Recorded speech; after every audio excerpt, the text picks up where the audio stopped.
अब स्टार्ट करते हैं हम लोग क्वेश्चन नंबर 4। ठीक है, इसमें भी अगर आप क्वेश्चन समझ जाइएगा तो आप बहुत आसानी से बना सकते हैं। तो चलिए स्टार्ट करते हैं। ठीक है ना, बहुत ध्यान से देखने की ज़रूरत है। मात्र क्वेश्चन समझिए, क्वेश्चन एक लाइन में बन जाएगा, क्योंकि कॉन्सेप्ट तो आप जानते ही हैं। बहुत ज़्यादा क्लियर हो गया होगा अगर आप शुरुआत से लेक्चर्स को फॉलो कर रहे होंगे तो। ठीक है, यहाँ भी आपका कॉन्सेप्ट क्लियर हो जाएगा। अगर थोड़ा बहुत क्लियर है तो, नहीं क्लियर है तब तो भैया कोई दिक्कत है नहीं, है ना। अब क्या कर सकते हैं। कर है in answering a question on a multiple choice test. एक मल्टीपल चॉइस क्वेश्चन है, उसको आंसर करना है। एक मल्टीपल चॉइस क्वेश्चन है, उसको आंसर करना है। कह रहा है a student either knows the answer or guess. एक स्टूडेंट क्या करेगा, अगर उसको हम बनाने के लिए दे दें तो वो आंसर या तो जानता होगा, आइदर नोज, और आंसर और गेस, या तो वो जानता होगा आंसर या तो गेस करेगा, मतलब तुक्का मारेगा, है ना। Let 3/4 be the probability that he knows the answer. मान लीजिए कि 3/4 जो है, इस बात की प्रोबेबिलिटी है कि ही नोज द आंसर, वो आंसर जानता है, इस बात की प्रोबेबिलिटी है 3/4। And 1/4 be the probability that he gas, और वो गेस करेगा आंसर को, इस बात की प्रोबेबिलिटी 1/4 है। जब बनाने जाएगा तो वो या तो आंसर जानता होगा या तो आंसर नहीं जानता होगा, दो चीज़ होगा उसके साथ। अगर आंसर जानता होगा तो जानने की प्रोबेबिलिटी दिया हुआ है 3/4, और तुक्का मारेगा, गेस करेगा, इस बात की प्रोबेबिलिटी है 1/4 with the probability that he guess, assuming that a student who guess at the answer. मान लीजिए कि a student who guess at the answer will be correct with probability 1/4। मान लीजिए कि अगर एक स्टूडेंट गेस करता है आंसर को तो उसको सही होने का चांस 1/4 है। मतलब हम तुक्का मारे और तुक्का मारने के बाद सही हो जाए, इस बात की प्रोबेबिलिटी 1/4 दिया हुआ है। What is the probability that the student knows answer given that he answered it correctly? ये दे दिया गया है कि वो आंसर को करेक्ट कर देता है, तो इस बात की क्या प्रोबेबिलिटी है कि वो आंसर जानता होगा। मतलब हमको निकालना है प्रोबेबिलिटी कि नो आंसर, के मतलब नो आंसर, गिवन दैट कि वो आंसर को करेक्ट कर चुका है, आंसर वो करेक्ट आ चुका है, ये बात हमको पहले से पता है।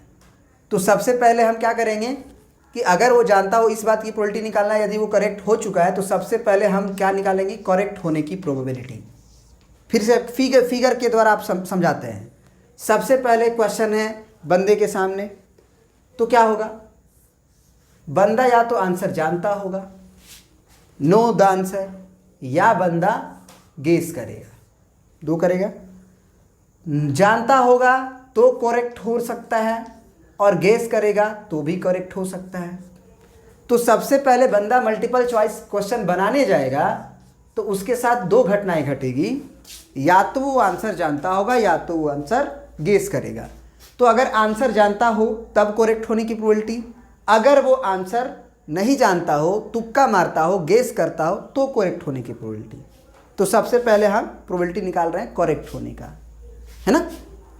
हमको ये निकालना है, लेकिन हम पहले निकालते हैं जो गिवन हो जाता है ना, क्योंकि कंडीशनल प्रोबेबिलिटी से हम जानते हैं फार्मूला इसका। तो प्रोबेबिलिटी की करेक्ट हो जाए आंसर, इसके लिए सबसे पहले होगा कि प्रोबेबिलिटी कि वो आंसर जानता हो इनटू प्रोबेबिलिटी ऑफ करेक्ट हो जाए आंसर यदि वो जानता हो, है ना। अगर वो जानता हो तो करेक्ट होने की probability, plus probability of guess करने की प्रोबेबिलिटी, और गेस किया हुआ सही हो जाए, गेस किया हुआ सही हो जाए यदि वो गैस किया हुआ है, गैस किया हुआ है तो सही हो जाए, इस बात की प्रोबेबिलिटी। अब बताओ, सबसे पहले ही दिया हुआ है कि वो आंसर जानता हो, इस बात की प्रोबेबिलिटी दिया हुआ है। Let 3/4 be the probability that he knows the answer, तो ये हो गया 3/4 इनटू। अब एक बात बताओ, अगर कोई बंदा आंसर जानता हो तो क्या वो गलत करेगा, नहीं ना। तो अगर आंसर जानता हो तो करेक्ट होने की प्रोबेबिलिटी 1 हो जाएगी 100%, क्योंकि प्रोबेबिलिटी इस बात की कि वो करेक्ट करे आंसर यदि वो जानता हो तो सही है भैया, बात है 1 है होगा। ये बहुत इंपॉर्टेंट है। अगर वो आंसर जानता हो तो करेक्ट करेगा भाई, गलती थोड़ी करेगा, है ना। प्लस फिर प्रोबेबिलिटी ऑफ गेस करेगा, इस बात की प्रोबेबिलिटी हमको क्या क्वेश्चन दिया हुआ है, तो वो दिया हुआ है 1/4। कह रहा है ना कि 1/4 be the probability that he guess answer, है ना, ही गैस। तो कितना है 1/4। और देखो दो ही चीज होगा, अगर सैंपल स्पेस पूरा कवर होना चाहिए, है ना, मतलब एग्जॉस्टिव इवेंट्स होने चाहिए। दो ही चीज हो रहा है, जानता होगा या फिर गेस करेगा, तो दोनों की प्रोबेबिलिटी का सम 1 होना चाहिए। तो इसीलिए 3/4 और 1/4 को जोड़ोगे तो 1 आएगा। तो दो ही केस हो सकता है। इनटू अगर गैस करेगा तो सही होने की प्रोबेबिलिटी आपके क्वेश्चन ने दिया है।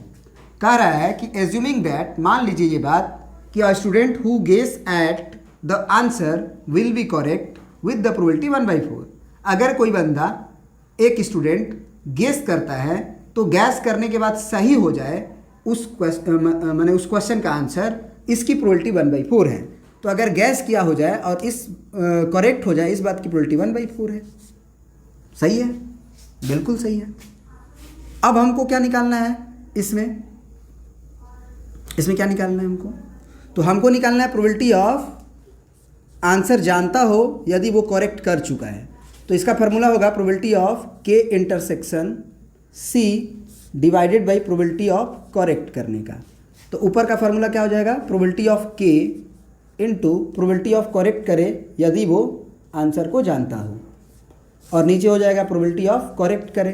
तो करेक्ट करने का तो ये ए हो गया, ये बी हो गया, तो नीचे हो गया आपका ए प्लस बी, और ऊपर अगर वो जानता हो तो करेक्ट करेगा यानी कि ए।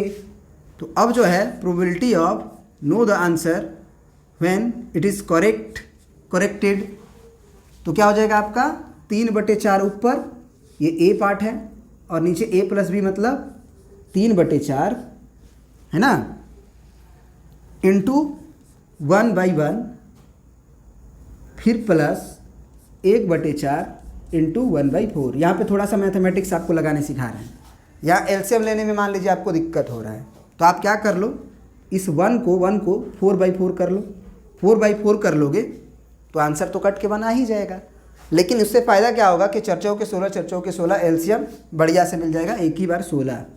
तो 3/4 और नीचे का एलसीएम आपको मालूम है 16 होगा, तो 4 तिया 12, अब प्लस 1 ही कम 1, तो अगला में आंसर हो जाएगा 3/4 गुने पलट के मल्टीप्लाई करिए, 16 ऊपर 12 और 1 13 नीचे, तो ये 4 चौके 16 यानी कि 4 तिया 12, 12/13 यानी कि इसका आंसर हो जाएगा आपका 12/13। ठीक है ना।